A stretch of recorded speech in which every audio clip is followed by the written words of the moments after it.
Բարի երեկո, դուք դիտում եք Ամեկլուսի IPF+ հաղորդումը, սկզբից օրվա ամփոփումը 120 վայրկյանում։ Արդյոք հոկտեմբերի 10-ին Հայաստանը կդառնա Եվրասիական տնտեսական միության անդամ թե ոչ, Երևանի Մամուլի ակումբի նախագահ Բորիս Նավասարդյանը դժվարանում է կանխատեսել։ ԵՏՄ-ի հիմնադիր երկրներ համարվող Ռուսաստանի, Բելարուսի եւ Ղազախստանի միջև բազմաթիվ անհարթություններ կան, որոնք կարող են իրենց ազդեցությունը թողնել Հայաստանի անդամակցության գործընթացի վրա։ Եթե 4-ն են դառնում Եվրասիական միության անդամները, այսինքն պլյուս Հայաստան, ապա Ռուսաստանի ձայները այդ միությունում ուղղակի կրկնապատկվում են։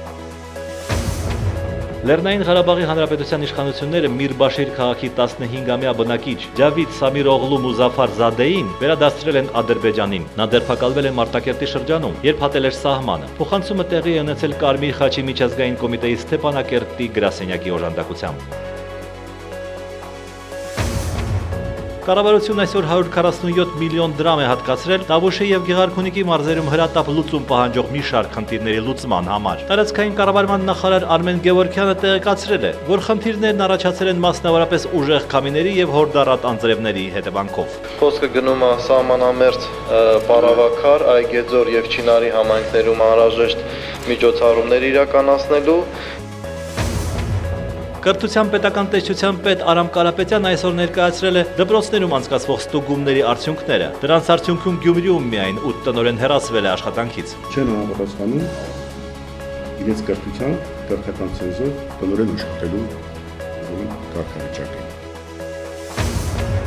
Հայաստանի անկախության հռչակման 23-րդ տարեդարձին նվիրված տոնական արարողության կազմակերպման նպատակով կառավարությունն այսօր հատկացրել է մոտ 54 միլիոն դրամ։ Մշակույթի նախարար Հասմիկ Պողոսյանը Հանրապետության հրապարակում անցկացվելիք միջոցառմանը հրավիրել է բոլորին։ Պետք է նշել, որ դա մասսայական մեծ միջոցառում է լինելու բազմաթիվ անհատ կատարողների եւ բարային խմբերի մասնակցությամբ։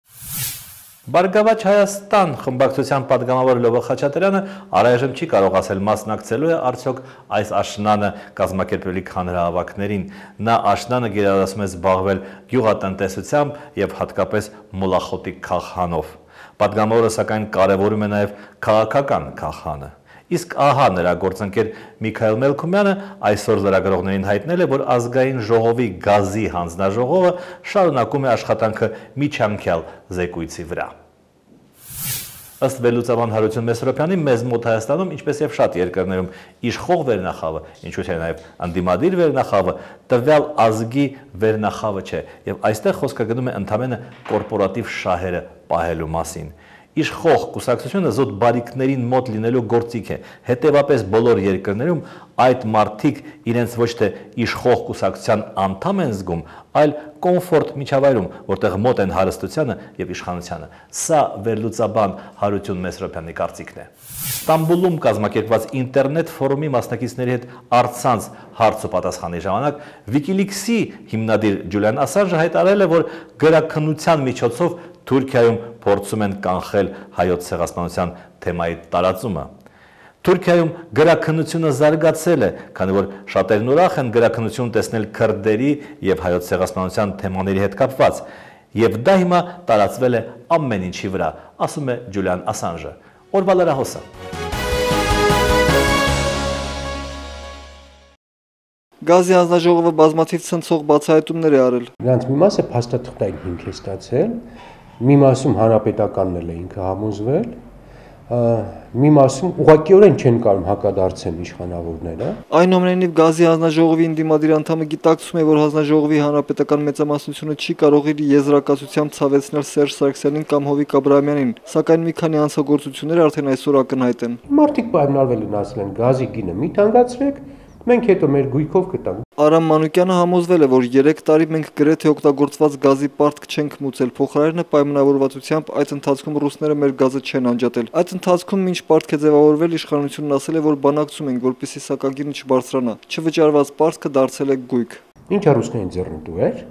իրենք ավելի շատ ստացան, քան այն ուծումը, որ պետք է արվեր։ Հանցագործությունն ակնհայտ է, բայց սրանց փաստաթղթավորումը ոչ, պարոն Մանուկյանը չգիտի, կարող է իր իմացածի հիման վրա դիմել դատախազություն, հայտնի է, սակայն մեկ այլ բան, չկա այն անձը կամ կազմակերպությունը, որը որոշել է, որ ռուսական գազի դիմաց մեր պարտքը հենց այնքան է, որքան ռուս գազարդի պետական բաժնեմաս համարվող 20%-ը։ 6 ամիս ես խորհրդանում հարցրել եմ, տվեք այն կազմակերպության անունը, որ մեր սեփականությունը, Հայրուս Գազարդի հայկական կողմի սեփականությունը գնահատվել է այդքան էժան։ Թող ասեն այդ կազմակերպությունը, որ չկա այդ կազմակերպություն։ Իրականում ըստ նրա գնահատել են այնքան, որքան պարտք են ձևավորել։ Ամենադժվարը սակայն սակագնի ձևավորման քննությունն է, ինչպես է այն $193 դարձել 393։ Նվազագույնը 25-30%-ով տեղ կա գինի իջեցնելու։ 2008 թվականի մարտի 1-ի գործով բոլոր բացահայտումները իրականացված են, այսօր ամենայն պատասխանատվությամբ հայտարարեց նախկին գլխավոր դատախազ քննչական կոմիտեի նախագահ Աղվան Հովսեփյանը։ Իհարկե կան չբացահայտված առանցին հանգամանքներ, որոնցով կան լուրջ խոչընդոտներ հենց դժողների կողմից հարուցված։ Փաստին, որ մարտի 1-ի 10 սպանության համար որևէ մեկը չդատապարտվեց, պարոն Հովսեփյանը իր այսօրվա հայտարարության մեջ չանդրադարձավ, նա իր խոսքում միայն հիշեց մարտի 1-ի գործով այլ դրվագներով դատապարտվածներին։ Դրանց որևէ մեկի դատավճիռը չի վերափոխվել որևէ դատական այցանների կողմից։ Հայ ազգային կոնգրես խմբակցության ղեկավար Լևոն Զուրաբյանը Աղվան Հովսեփյանի հայտարարությունը համարում է անհեթեթ եւ հակաիրավական։ Հայտարարությունը միայն մեկ բան է նշանակում, որ Աղվան Հովսեփյանը ինքը մարտի 1-ի սպանությունների գլխավոր կազմակերպիչներից մեկն է եւ իր կյանքի գործն է մարտի 1-ի սպանությունների եւ ամբողջ այդ հանցագործության պարտակումը։ Ինչ նկատի ուներ Աղվան Հովսեփյանը գործի որոշ հանգամանքների բացահայտման համար խոչընդոտ համարելով տուժողներին։ Երևի նկատի ունի, որ սպանված մարդիկ չեն համագործակցել իր հետ։ Նա իր երևակայության հիվանդագին երևակայության մեջ երևակայության, որը Տեր-Պետրոսյանի ժամանակին մեղադրել էր հոգեխանգարմունք առաջացնելու մեջ,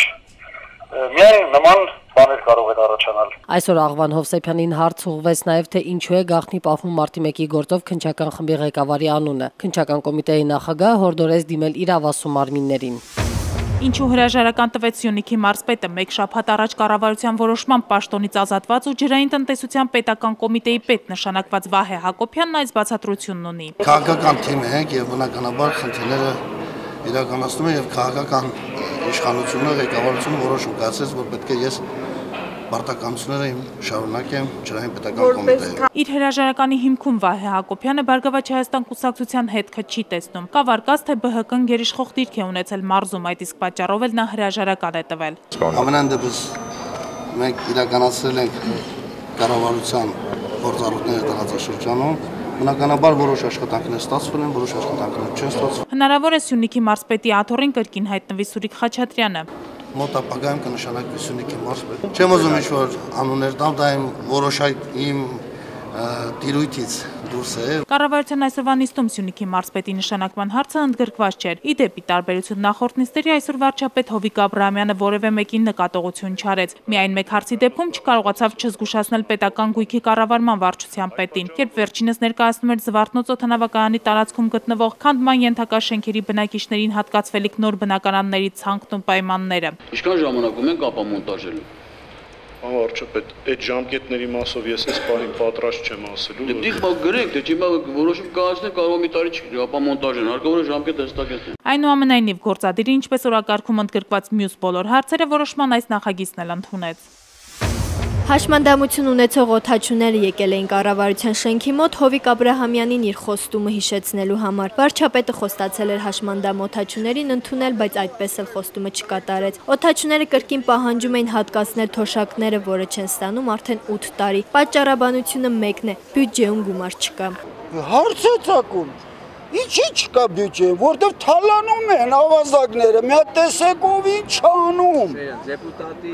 Հələ մի հատ նայեք, եթե բյուջեում փող չկա, 3 միլիոնանոց ազգը 131 հատ բուղա դեպուտատ է պահում, ընդամենը 10 հատ դեպուտատ են աշխատող ընդեղ, մնացած կնոպկա սխվող են։ Օդաչուները նկատում են, որ կառավարությունը անընդունելի մարտավարություն է որդեգրել, չկա մարդը, չկա խնդիրը։ Փոխհատուցում չստացած 120 օդաչուից այսօր կենթանի է մնացել 55-ը։ Վարշապետ ասեց, որ ծերուկ են, ուշադրություն մի դարձրեք, բոլորը կմեռնեն գնան, հարցը կփակվի։ Բյուջեում փող չկա նաև Հյուսիսային պողոտայի նախկին բնակիչների համար, որոնց տները 11 տարի առաջ կառուցապատող ընկերությունները գնել են շուկայականից 3 անգամ ցածր գնով։ Բնակիչները պահանջում էին մնացած գումարը։ Վախացնելով, ծեծելով, ջարդելով մեզ տներից անեցին։ Իմ պահանջը այն է, որ իմ տարբերությունը տամ, որ երեխայի համար տուն առնեմ, երեխա չմնա անտուն։ մեկը մեկին պաս տալով, իրար պահելով, սենց մեր հարցը չեն լուծում, իսկ աշխարհը ման են գալիս։ Թող այդ աշխարհը մի երկու անգամ պակաս մանգան, մեր հարցը լուծեն բրծեն։ Սա Սերժի արածնա, նախագահն ասաղանում։ Բնակիչների բողոքին ինչպես միշտ կառավարությունից ոչ ոք չարձագանքեց, չօգնեցին անգամ սուլիչները։ Դաշնակցությունը չի պատրաստվում պաշտպանել իշխանության առաջարկած սահմանադրական բարեփոխումների փաթեթը կամ պահանջներ։ Եթե մեր պահանջները չեն իրացվում, այդ սահմանադրական փոփոխությունները մեր համար գրոշի արժեք չունեն։ Կուսակցությունում գիտեն, որ եթե բարեփոխումները թողեցին հանրապետականի հույսին, ամեն ինչ կանեն վերարտադրվելու համար, պարոն Մինասյանն առայժմ զուտ մաթեմատիկորեն որևէ տարբերակ չի տեսնում, թե ինչպես է Սերժ Սարգսյանը 2018-ից հետո մնալու իշխանության մեջ։ Գործող նախագահը, որ այդ մտահոգությունը կա, չէ, ասում են կա ազգային ժողովի նախագահ, 17 թվականին գործող նախագահ է, մինչև 18 թվական։ Այսինքն առաջիկա պարլամենտական ընտրություններում, եթե բնականon ընթացք է գնում, ձևավորված պարլամենտական ընտրություններում նախագահը չի կարող հրաժարվել երկրի նախագահի պաշտոնից, թե ինչ է գա ազգային ժողովի նախագահ։ Անկամ եթե հրաժարվի ու գա, դա նշանակում է հակառակ ավելի շուտ մենք հասանք պարլամենտական հանրապետության ձևավորմանը։ Դաշնակցությունը հատուկ առաջարկներ է ներկայացրել իշխանություններին, որոնցով կբացառվի Սերժ Սարգսյանի դերակատարությունը ապագա իշխանությունում որոշումների կայացման վրա, կբացառվի նաև ընտրությունների կեղծումը, արդարադատության, կոռուպցիան, առաջին պլան կգան մարդու իրավունքները։ Պարոն Մինասյանի համար լուրջ չէ քարյակի գործընկերներից երկուսի պահվածքը, որոնք երկար ժամանակ պահանջում էին կառավարման համակարգի փոփոխություն, իսկ այսօր կրկին պաշտպանում են գործող մոդելը։ Հիմա իշխանությունը ասում է, ես ուզում եմ դա։ Փոխանակ մենք ասենք լավ, եթե դու ուզում ես, ապա այս պահանջները պետք է անես։ Մենք ասում ենք, չէ, քանի որ դու ուզում ես, ուրեմն մի բան մտածում ես դրա տակ։ Ուրեմն մենք չենք ուզում։ Սա լուրջ մոտեցում իմ գնահատմամբ լուրջ մոտեցում չէ։ Դաշնակցական падգամավորը կգերադասեր, որ քարակը Սերժ Սարգսյանի վերարտադրումը բացառող մոտեցումները սահմանադրական երաշխիքների տեսքով դներ փոփոխությունների փաթեթի մեջ։ Եթե քարյակի ուժերը չեն ձևակերպում են պահանջները, որ իրենց պատկերացմամբ կարող են բերել երկրի զարգացմանը, հրաժարվում են այդ պահանջներից, նույն ձևով էլ իրենք մեր համար արդեն այդ հարցում արժեք չեն։ Իդեպ պարոն Մինասյանը չբացառեց, որ Հայաստանի կառավարման համակարգի փոփոխությունը ինքնաբերաբար կանդրադառնա Լեռնային Ղարաբաղի Հանրապետության կառավարման համակարգի վրա։ Ինչանի տատիկը հասկանալու համար իր աճեցրած կանեփը օրինական է, թե ոչ։ Վճռաբեկ դատարանի քրեական պալատի նախագահ Դավիթ Ավետիսյանին տարբեր սերմերից բլիթներ պատրաստող գյուղաբնակ տատիկի ճակատագիրը մտահոգել էր թմրամիջոցների ապօրինի շրջանառության դեմ պայքարի ենթատեքստում։ Այս մտքով էլ չի անցնում, որ դա թմրանյութ է ընդհանրապես գաղափարել չունեն։ Բայց հանկարծ հայտնվում է ոստիկանը, ասում է դու կատարել ես քրորեն պատժելի արար։ Թմրամիջոցների ապօրինի շրջանառության դեմ պայքարում մասնագետները մատնանշում են օրենսդրական բացթողումները։ Ունենք օրինական կարգավորն այդ բույսերի աճեցման կամ ենթադրենք համապատասխան թմրամիջոց պարունակող բույսերը ցանելու։ Ոստիկանությունը վերջերս տարածել էր տեսանյութ, որտեղ կինը ցանել աճեցրել էր թմրանյութ պարունակող բույս, չորացրել եւ օգտագործել։ Կնոջ նկատմամբ հարուցվել է քրեական գործ։ Պարոն Թաթոյանը ծանոթ չէր այս գործին, նա միայն կարողացավ ընդհանուր գնահատական տալ։ Եթե խոսքը հենց վերաբերում է ցանել կամ աճեցնելուն, մշակումն արգելված համապատասխան բույսեր, որոնք պարունակում են այդ թմրամիջոցները, այո, այդ հանցակազմով կարող է որակվել, բայց այնտեղ կարող է նաև այլ հանցակազմի հատկանիշներ ունեն, ասենք ապօրինի թմրամիջոց իրացնելու նպատակով ենթադրենք, չգիտեմ, պահելը։ Հայաստանում հստակեցված չէ թմրամիջոցների այնպիսի ցանկ, որը համապատասխանի միջազգային չափանիշներին։ 2013 թվականի ընթացքում Հայաստանում արձանագրվել է թմրամիջոցների ապօրինի շրջանառության հետ կապված 1222 հանցագործություն եւ 362 իրավախախտում։ Նորագավիթ եւ Էրեբունի օդանավակայանի միջնամասում ապրողներին անանպայսառավոտ անակնկալ էր սպասվում։ Անցուդարձը խոչընդոտող լճակը գոյացել էր ջրի խողովակի վնասման հետևանքով։ Ըստ բնակիչների վթարի պատճառը ջրի բարձր ճնշումն է եղել։ Սա չարքուդալի, սա փոսնել դուրս գնա։ Առանց փոխադրամիջոցն անցնել անհնար էր։ Այս մարդը ընդհանրապես չէր կարողանում դուրս գալ իր տնայգից։ Մինչ վթարի վայր կհասնեին մասնագետները, աշխատանքից ուշացող համաքաղաքացիներին որոշել էր օգնել վարորդներից մեկը։ 20-30 մարդ անցկացրել է։ Վթարի հետևանքով Նորագավիթ թաղամասի բնակիչները զրկվել են ջրից։ Ընդհանրապես վերջին շրջանում թաղամասում ջրամատակարարման գրաֆիկի խախտումները դարձել են մշտական։ 13 տարի առաջ Ալ-Քաիդայի հետ կապված 19 ահաբեկիչները հարձակվելով եւ գրավելով 4 քաղաքացիական ինքնաթիռ, դրանից 2-ը ուղղեցին Նյու Յորքի Մանհեթեն թաղամասում գտնվող առևտրի համաշխարհային կենտրոնի երկնաքերերին, որոնք եւ տապալեցին։ Մեկն ուղղվեց Պենտագոնի դեմ, մեկն էլ ընկավ Պենսիլվանիա նահանգում։ Ահաբեկչության ակտերի արդյունքում մահացել է ավելի քան 3000 հոգի։ Սեպտեմբերի 11-ը հիմք դրեց արևմուտքի եւ արևելքի միջև թշնամանքի նոր շրջափուլի։ Օրվա գլխավոր թեման։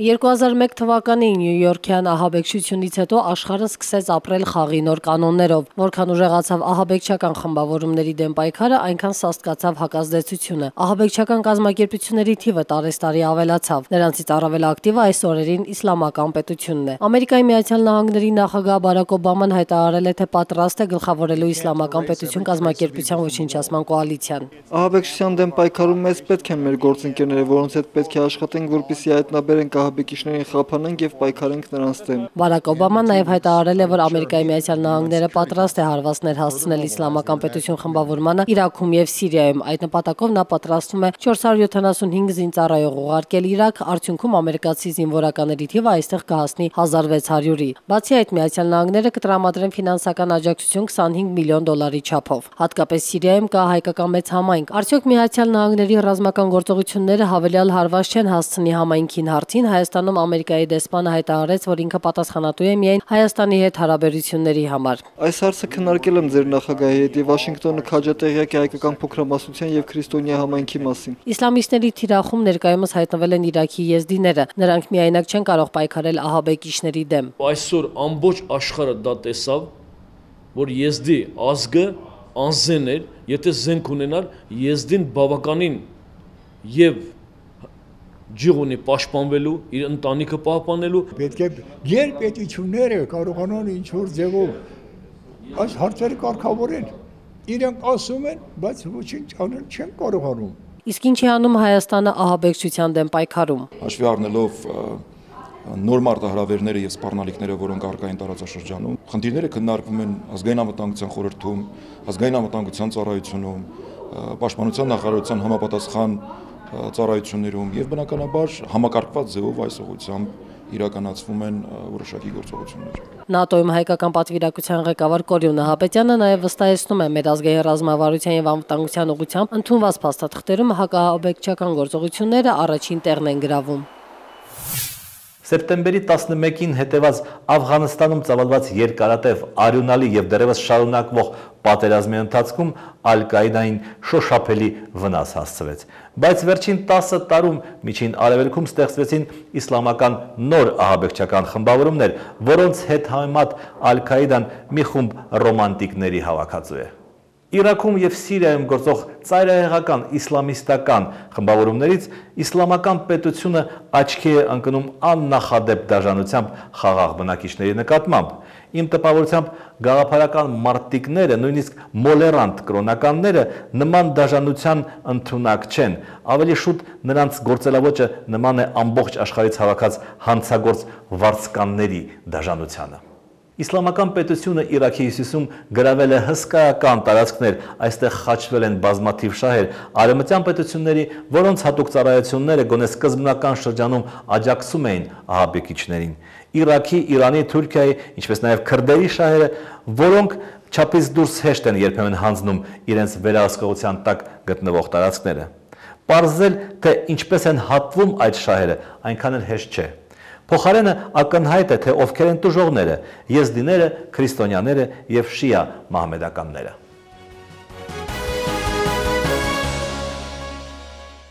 Ամեկլուսի զրուցակիցն է արաբագետ Սարգիս Գրիգորյանը։ Պարոն Գրիգորյան, եթե Միացյալ Նահանգները ցանկանան, նրանք չեն կարող ոչնչացնել իսլամական պետություն խմբավորումը։ Միանշանակ կարող են,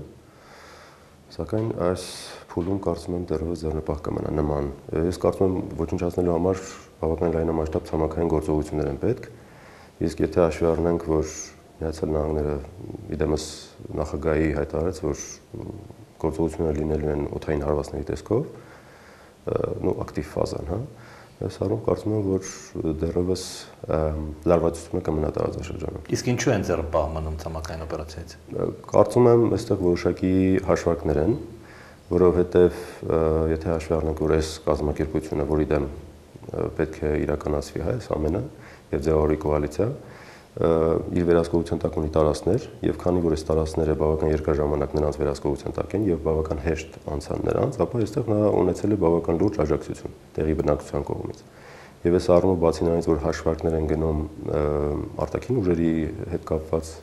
կոալիցիայի շրջանակներում, թե ինչ ուժեր, ինչ դերակատարում պետք է ունենան, նաև այստեղ ուժերը որոշակի հաշվարկներ ունեն այդ տեղի բնակչության հետ հասկանալու, թե ինչու եղավ, որ այդ նման զանգվածը աջակցեց այս կառույցին։ Իսկ որքանով է կարող խոր է լինել այս առումով Միացյալ Նահանգների եւ Իրանի համագործակցությունը։ Համագործակցություն այդպես չի հայտարարվի, ես կարծում եմ նրանք ձեռնպահ կմնան, բայց որ համագործակցություն այնուամենայնիվ լատենտ զարգացումների տեսքով կլինեն, կարծում դա հաշվի առնելով այս կառույցի այդ վտանգավորությունը ոչ միայն ԱՄՆ-ի, այլև Իրանի, ընդհանրապես տարածաշրջանի համար այնուամենայնիվ կլինեն։ Խորը կարծում չեն լինի, բայց այնուամենայնիվ կլինեն։ Շնորհակալություն։ Իմ զրուցակիցն էր Արաբագետ Սարգիս Գրիգորյանը։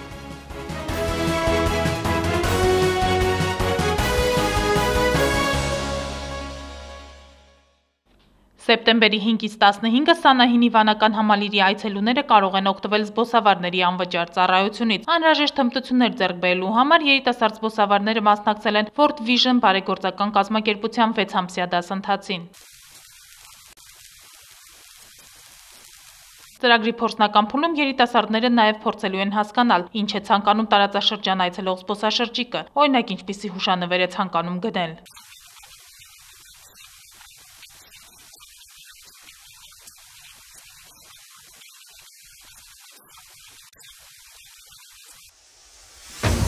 Կապանի փողոցները շարունակում են քարուքանդ մնալ։ Նման պատկեր է թիվ 2 ավագ դպրոց տանող ճանապարհին, հատկապես վտանգավոր են մայթի փոսերը։ Մի սխալ քայլ եւ կարող ես փորձանքի մեջ ընկնել։ Կապանի քաղաքապետարանում մեղադրում են հայ փոստին։ Մալուխներ անցկացնելու համար են նրանք փոսեր փորել, իսկ դրանք կլցվեն, երբ լինեն համապատասխան ֆինանսական միջոցներ։ Վճռաբեկ դատարանի քրեական պալատի նախագահ Դավիթ Ավետիսյանը անդրադարձել է տատիկների կողմից կանեփի օգտագործման նրբություններին, պարզ չէ սակայն խոսքը իրական, թե այսպես ասած առասպելական հեքիաթային տատիկների մասին է։ Դիտեք նաև մեր վերջին խոսքը, իսկ ես ձեզ հրաժեշտ եմ տալիս, մենք կհանդիպենք վաղը։